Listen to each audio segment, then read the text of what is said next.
Sinalakay ng mga otoridad ang isang apartment na ginawa umanong cyber sex den sa Cebu City. Naaresto ang isang Australianong nagpapagawa raw ng malalaswang video sa ilang babae.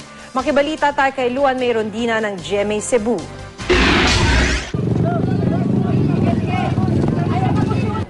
Dala ng mga tauhan ng National Bureau of Investigation Region 7 ang isang search warrant nang salakayin nila kahapon ang nirerentahang apartment ng isang Australiano sa Barangay Labang ng Cebu City. Nakasaad sa warrant ang impormasyong gumagamit umano ang Australianong suspect ng mga babae sa paggawa ng malalaswang video. Dinatnan at na-rescue ng NBI sa apartment ang 15 babae.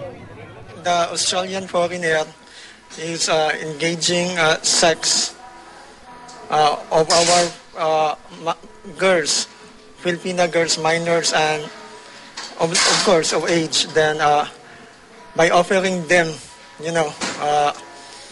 considerations. Binibenta raw ng suspect ang video sa kanyang mga kliyente at binibigyan ng kabayaran ang mga biktimang babae.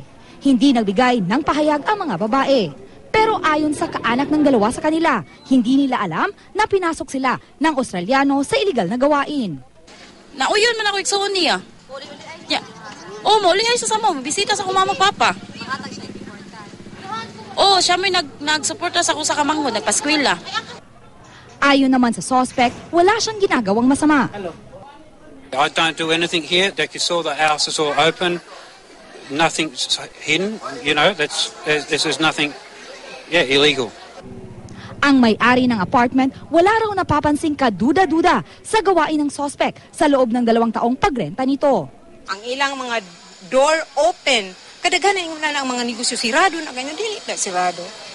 Pero ayon sa NBI, malakas ang ebidensyang nakuha mula sa apartment. Ito ang mga computer set, laptop at hard drive na umano'y naglalaman ng malalaswang video. May nakuha ring sex toys at iba pang gamit na maiuugnay sa pornografiya. Nag-review mi kanina sa mga ilahang mga computer and other devices, and we found positive indication that might be held against this our subject. Hawak ngayon ng mga otoridad ang Australiano habang inihahanda ang reklamong isasampal laban sa kanya. Luan Mayrondina, Nagbabalita, Pilipinas.